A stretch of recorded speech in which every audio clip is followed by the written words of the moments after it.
Welcome to current classes. आज है 23 मार्च। अब 23 मार्च से जुड़े हुए जितने इम्पोर्टेंट करंट अफेयर्स होने वाले हैं हम इस वीडियो में डिस्कस करेंगे। और वीडियो की जो पीडीएफ होगी वो हमारे टेलीग्राम चैनल मिल जाएगा, जिसका लिंक वीडियो के डिस्क्रिप्शन बॉक्स में दिया गया है। तो चलिए शुरू करते हैं। हाल ही में विश्व जल दिवस कब मनाया गया? तो विश्व जल दिवस मनाया गया है यह 22 मार्च को। यह मीठे पानी के महत्व और जल संसाधन के उचित प्रबंधन के बारे में जागरूकता बढ़ाने के लिए मनाया जाता है। विश्व जल दिवस 2025 का विषय था ग्लेशियर संरक्षण। अगला है, स्वतंत्रता सेनानी पोट्टी श्री रामुलु की 58 फीट ऊंची प्रतिमा कहाँ स्थापित की जाएगी? तो कहाँ की जाएगी? यह अमरावती में की जाएगी। आंध्र प्रदेश के मुख्यमंत्री एन चंद्रबाबू नायडू ने घोषणा किया कि अमरावती में भारतीय स्वतंत्रता सेनानी पोट्टी श्री रामुलु की 58 फीट ऊंची प्रतिमा स्थापित की जाएगी। अगला है, किसे इस वर्ष का ज्ञानपीठ पुरस्कार दिया जाएगा? तो किसे दिया जाएगा? यह दिया जाएगा विनीत कुमार शुक्ल को। विनोद कुमार शुक्ल को दिया जाएगा। प्रसिद्ध साहित्यकार विनोद कुमार शुक्ल को वर्ष 2024 के लिए 59वां ज्ञानपीठ पुरस्कार प्रदान किया जाएगा।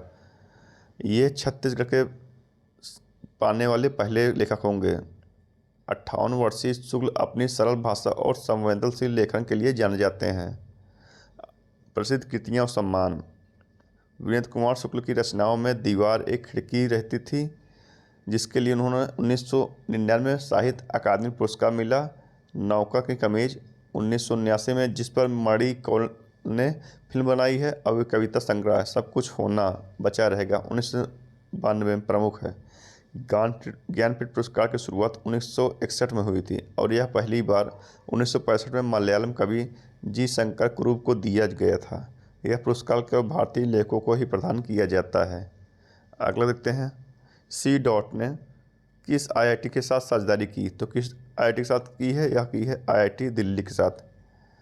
अगला देखते हैं, हाल ही में जस्टिस हरीश टंडन ने किस राज्य के हाईकोर्ट का मुख्य न्यायाधीश नियुक्त किया गया? तो किस राज्य का किया गया है? इन्हें किया गया है उड़ीसा का। अब उड़ीसा तो ये रहा मैप में उड़ीसा। कैपिटल क्या है? भुवनेश्वर। सीएम है मोहन चरण मांझी और गवर्नर है डॉक्टर हरिबाबू खम्बापति। अब उड़ीसा से जुड़े फैक्ट देखते हैं। उड़ीसा सरकार ने ग्राम विकास के लिए विकासिता गांव योजना शुरू की। उड़ीसा में महिला उद्यमियों के लिए विशेष औद्योगिक पार्क स्थापित किया जाएगा। नीति आयोग के प्रथम वित्तीय स्वास्थ्य सूचकांक में उड़ीसा शीर्ष पर रहा। तीसरा राष्ट्रीय खान मंत्रियों का सम्मेलन उड़ीसा के कोणार्क में हुआ।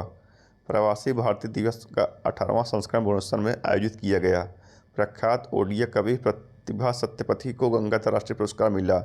Odisha master 2024 badminton tournament Karnataka में शुरू हुआ। अगला है, अमेरिका ने किस देश की पूर्व राष्ट्रपति क्रिस्टीना फर्नांडिज के देश में प्रवेश पर प्रतिबंध लगाया? तो यह लगाया है अर्जेंटीना के पूर्व राष्ट्रपति पर। अमेरिका ने अर्जेंटीना के पूर्व राष्ट्रपति क्रिस्टीना फर्नांडिज के देश में प्रवेश पर प्रतिबंध लगा दिया है। क्रिस्टीना फर्नांडिज का पद पर रहते हुए भ्रष्टाचार में शामिल होने का आरोप लगाते हुए यह कार्रवाई की गई है। अब अर्जेंटीना तो ये रहा मैप में अर्जेंटीना। कैपिटल क्या है? Buenos Aires. करेंसी है अर्जेंटीना पेसो और प्रेसिडेंट है जावेरी मिली।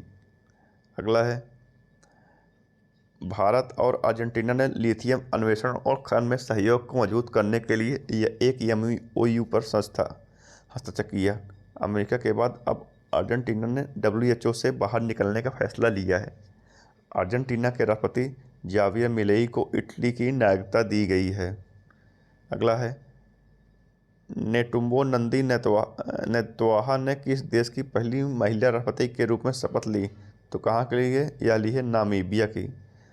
नामीबिया के लिए है। तो यह 72 वर्षीय नंदी नेतुआहा ने पिछले साल नवंबर में 58% वोट हासिल कर राष्ट्रपति का चुनाव जीता था।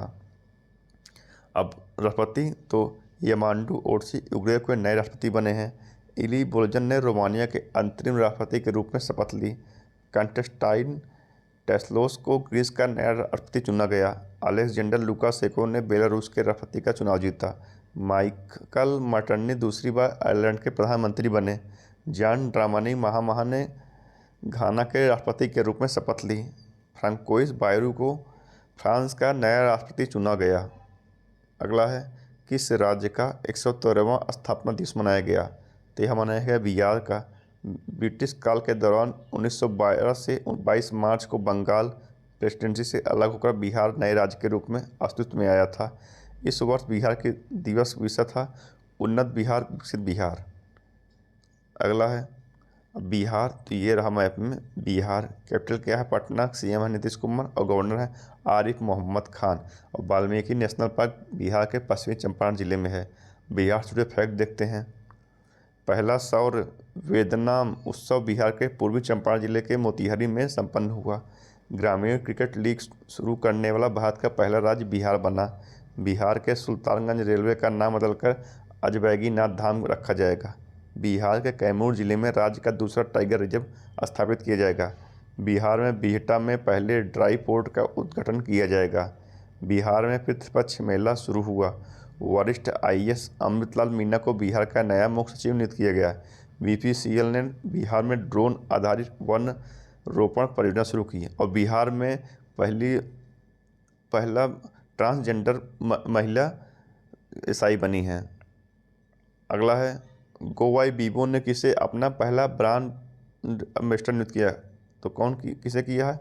यह किया है ऋषभ पंत को। अगला है कहाँ भारत नेपाल साहित्य महोत्सव का आयोजन किया जाएगा? तो कहाँ किया जाएगा? यह किया जाएगा मथुरा, यूपी के मथुरा में। अब यूपी के मथुरा में जो रेलवे जोन है, सबसे ज़्यादा रेलवे जोन वहीं पर हैं। अगला है किसे यूपीएससी में संयुक्त सचिव नियुक्त किया गया? तो किसे किया गया है? यह किया गया है अनुज कुमार सिंह को। अनुज कुमार सिंह भारतीय रेलवे विद्युत अभियांत्रिकी सेवा के 2009 बैच के अधिकारी हैं। उनको लोक सेवा आयोग यूपीएससी में दिल्ली में संयुक्त सचिव के रूप में नियुक्त किया गया है। अब नियुक्ति भारतीय बैंक संघ के मुख्य कार्यकारी अधिकारी के रूप में अतुल कुमार गोयल ने कार्यभार संभाला। जस्टिस जयमाल बागची सुप्रीम कोर्ट के नए जज बने। Takashi Nakajima Honda cars India के नए अध्यक्ष और सीईओ बने। विकास कौशल को एचपीसीएल का अध्यक्ष और प्रबंधन निदेशक नियुक्त किया गया है। अमिताभ मुखर्जी को एनएमडीसी के सीएमडी के रूप में नियुक्त किया गया है। डॉक्टर अंजू राठी को कानूनी मामलों का सचिव नियुक्त किया गया है। अजय भादु को गवर्नमेंट ई मार्केट का सीईओ नियुक्त किया गया है। आरबीआई ने अजित रत्नाकर जोशी के कार्यकारी निदेशक नियुक्त किया है। अब अगला है किसे नीति विश्वविद्यालय का चांसलर नियुक्त किया गया? एनआईआईटी का चांसलर नियुक्त किया गया। तो किसे किया गया? अमिताभ कांत को। ये हैं अमिताभ कांत, ये नीति आयोग के अध्यक्ष भी रह चुके हैं। अगला है विजय शंकर को किस देश के नाइट क्रॉस से सम्मानित किया गया? तो यह सम्मानित किया गया है डेनमार्क के नाइट क्रॉस से। इनका भारत डेनमार्क संबंधों को मजबूत करने में उनके योगदान के लिए यह नाइट क्रॉस सम्मान दिया गया है। अब डेनमार्क, तो ये रहा मैप में डेनमार्क की कैपिटल क्या है? कोपेनहेगन। और करेंसी है डेनिश कोरियन और प्राइम मिनिस्टर है वहाँ के मेटे फ्रेडरिक्सन। आज के वीडियो में इतना ही। जुड़े रहिए करंट क्लासेस से और डेली अपडेट पाते रहिए। धन्यवाद।